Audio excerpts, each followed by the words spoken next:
రాజమండ్రి పుష్కరాల రేవులు టీకే విఘ్నేశ్వరరెడ్డి మీడియా ప్రతినిధుల సమావేశం నిర్వహించారు. ఆయన మాట్లాడుతూ మట్టి వినాయక ప్రతిమలని గోదావరిలో నిమజ్జనం చేయాలన్నారు. నమో గోదావరి పనులు వేగవంతం చేయకపోతే పుష్కరాలకు వచ్చే యాత్రికులు తీవ్ర ఇబ్బందులను ఎదుర్కొంటారని చెప్పారు. అయితే గోదావరి జలాలు కలుషితం చేయకుండా అధికారులు ప్రత్యేక చర్యలు తీసుకోవాలని డిమాండ్ చేశారు. కాతేరు దాటిన తర్వాత గోదావరి నదిలో సెప్టిక్ ట్యాంకర్ల ద్వారా మలమూత్ర విసర్జనలను కలిపే ప్రక్రియను స్వస్తి చెప్పాలని విజ్ఞప్తి చేశారు.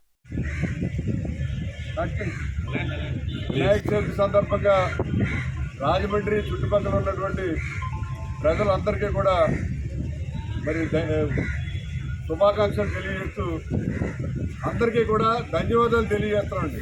ఎందుకంటే ఈ సంవత్సరం మన రాజమండ్రి నగరంలో కానివ్వండి, చుట్టుపక్కల కానివ్వండి, మోర్ దెన్ 50%, అంటే 50% కంటే ఎక్కువ మట్టి విగ్రహాలు ఉపయోగించారు.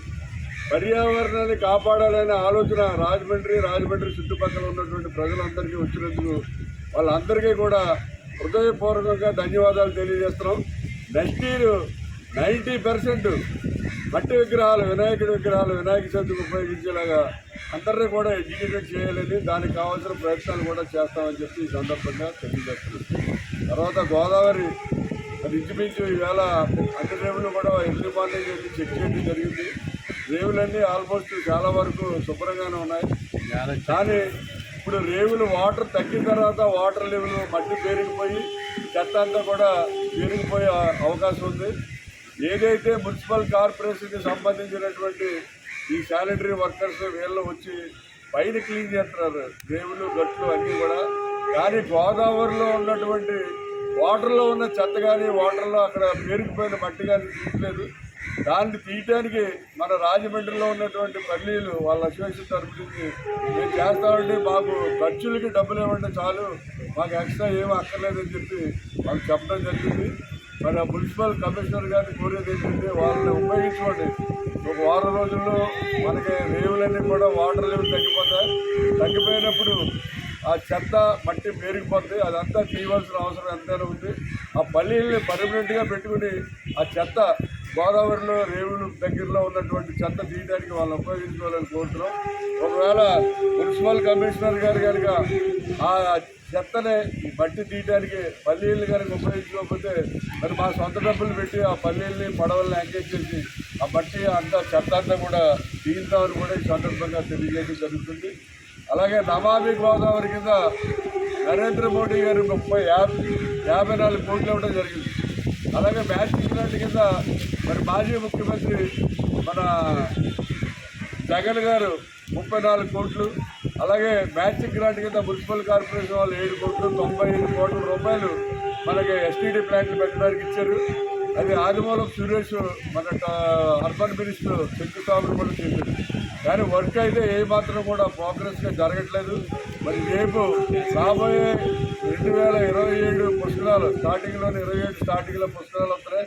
అప్పటికి కనుక ఈ ప్లాంట్లు కంప్లీట్ అయ్యి రన్నింగ్లోకి రాకపోతే పుష్కరాలకు వచ్చే జనం ఈ ఏదైతే ఈ ఎఫ్లెంట్ ఉందో ఆ ఎఫ్లెంట్ వాటర్లో స్నానాలు చేసి అదే వాటర్ తాగవలసిన పరిస్థితి వస్తుంది. రాజమండ్రిలో మనకి 70 MLD వాటర్ మనం బయటికి పంపిస్తే 60 MLD వెనక్కి వచ్చి గోదావరిలో కలుస్తుంది. కాబట్టి ఆ ప్లాంట్లు ఎస్టీడీ ప్లాంట్ని త్వరగా కంప్లీట్ చేసి మరి పుష్కరాల నాటికి రాజమండ్రి ప్రజలకి స్వచ్ఛమైన నీరు ఇచ్చేలా చూడమని చెప్పి కూడా కోరుతున్నాం. అలాగే రాజమండ్రిలో ఉన్నటువంటి ఈ సెప్టిక్ ట్యాంకులు అన్నీ పట్టుకెళ్ళి కాచేరు దగ్గర ఇసుక ర్యాంపుల్లో లీటర్లో మాలాల్సి ఇవన్నీ కూడా అక్కడ కలుపుతున్నారు. దాన్ని కూడా కట్టుదిట్టం చేసి వాళ్ళు వేరే చోట కలుపుకునేలాగా చూడాలి. అలాగే పేపర్ మిల్లు లిఫ్ట్ పట్టుకెళ్ళి ఎగురు ఉన్నటువంటి వెంకటనగరం తూర్పు లాంటి చెరువుల్లో వదిలి అందులోంచి గోదావరిలో వదులుతున్నారు. దిగువకి మన రేవులన్నీ కూడా ఎఫ్లెంట్ టచ్ చేస్తుంది. పేపర్ మిల్లు వాళ్ళు గట్టిగా అడిగితే పొల్యూషన్ కంట్రోల్లో పేపర్ మిల్లు కూడా అందులో ఎఫ్లెంట్ లేదని చెప్తున్నారు. నేను ఒకటే కోరుతున్నాను, మీరు ఎఫ్లెంట్ లేదు మాకు స్వచ్ఛమైన వాటర్ అనుకున్నప్పుడు 6 కిలోమీటర్లు ఎగువకి వెంకటనగరం తీసుకెళ్ళడం, దిగువకి ధవళేశ్వరం ఆనగట్టు అవతల 8 ఎకరాల ల్యాండ్ ఉంది. ఇదివరకు సుందర చైతన్య స్వామి గారి ఆశ్రమం ఉంటుంది. ఆ ల్యాండ్ 8 ఎకరాలు ఖాళీ ఉంది. అక్కడే పంప్ చేసి ఆ వాటర్ మీరు అక్కడ గోదావరిలో అక్కడ కలపండి ఆనగట్టు అవతల అని చెప్పి పేపర్ మిల్లు వాళ్ళని కూడా రిక్వెస్ట్ చేస్తున్నాం.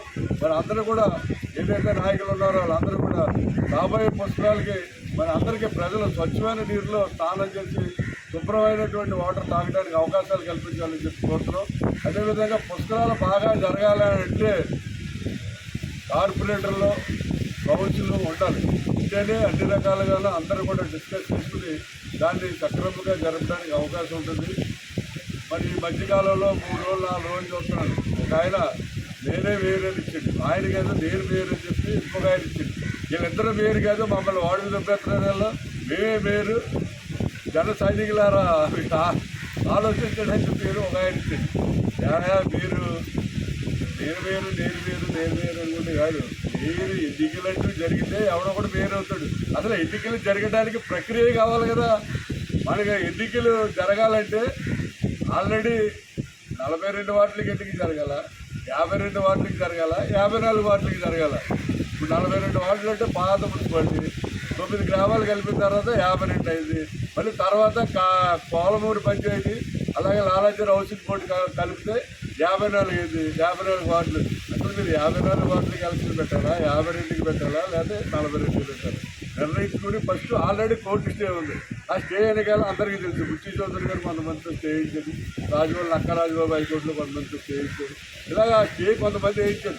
ముందు హైకోర్టులో ఉన్న స్టే విత్డ్రా చేసి ఎన్ని కార్పొరేషన్లకు ఎన్నికలు జరిపించాలి అనేది ఒక డిసిషన్ వచ్చి అప్పుడు ప్రభుత్వం దీని మీద ఫార్వర్డ్ చేసి దాని మీద ఎవరో ఫాలో అప్ చేస్తే అది ఎలక్షన్ 1 సంవత్సరాలు 2 సంవత్సరాలు ఎప్పుడు జరుగుతాయి ప్రాసెస్ అంతా జరగడానికి. అంతగా నేను వేరు అని కూడా బోర్డేటి గోడకు తగిలించుకోవడానికి. అసలు ఎలక్షన్ ప్రక్రియ కావాలి, అసలు ఎలక్షన్ పెట్టాలి. అది ఏమీ లేకుండా నేను అని చెప్పి మీరు దెబ్బలాట్లు మానేసి ఎలక్షన్ ఎలా పెట్టాలి అనే దాని మీద కూడా ఆలోచించండి. అలాగే చాపర్ నాయకులకు కూడా చిన్న మనవి